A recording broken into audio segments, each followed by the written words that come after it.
Come to Helmuth Ford, home of the lifetime powertrain warranty. Hi, this is Stacy from Shuttler Insurance Services. Come see me on the east side of the square in Sigourney for all your insurance needs. 2 years ago was the last time you heard me on the radio. That is about to change. Kenny Falls returns to the Keswick Tavern at 117 South Iron Street in Keswick this Saturday, May 17th. Kenny will be playing from 8 to 11 p.m. No cover charge. It'll be a great time while listening to some fantastic music, all while having some drinks with your friends. It's this Saturday, May 17th from 8 to 11, Kenny Falls live at the Keswick Tavern, and there's no cover charge. Sprouts popping up under the bird feeder? Hi, I'm Jody Hankey. Enjoy your birds, but don't let their food take over. There are ways to prevent birdseed from sprouting as you're living the country life. Living the country life. Ideas and inspiration for your place in the country. You can find more information on today's topic and from previous shows by visiting us online at livingthecountrylife.com. We'll return to the show after these messages. Interact with Successful Farming on social media. Like us on Facebook at Successful Farming USA and follow us on X at Successful Farm for tips, ideas, timely news, and information from our editors.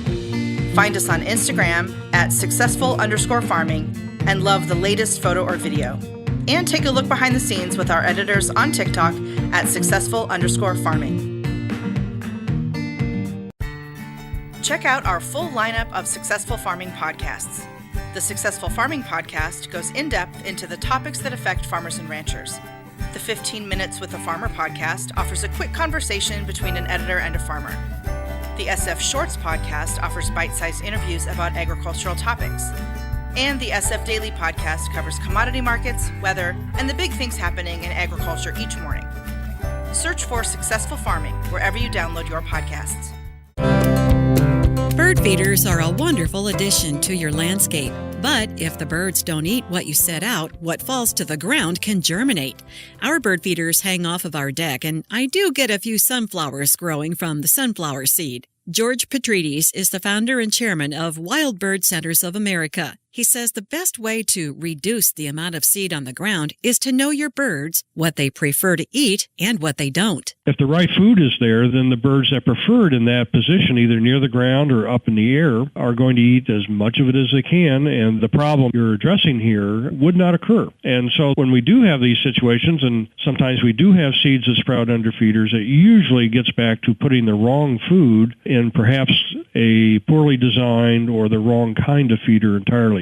You might have a tray under the feeder to catch falling seeds, but when a sloppy squirrel discovers it, he can scatter food every which way. Use a baffle below a pole feeder or above a hanging feeder to discourage him.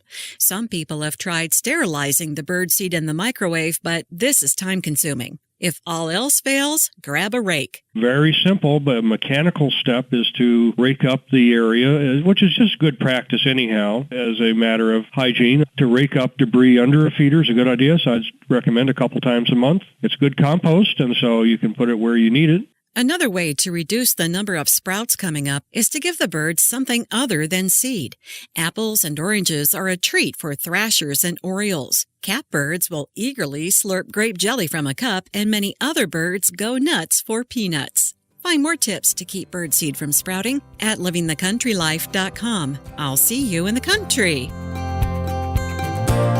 Living the country life. Ideas and inspiration for your place in the country. You can find more information on today's topic, share your tips, and post photos by visiting us online at livingthecountrylife.com.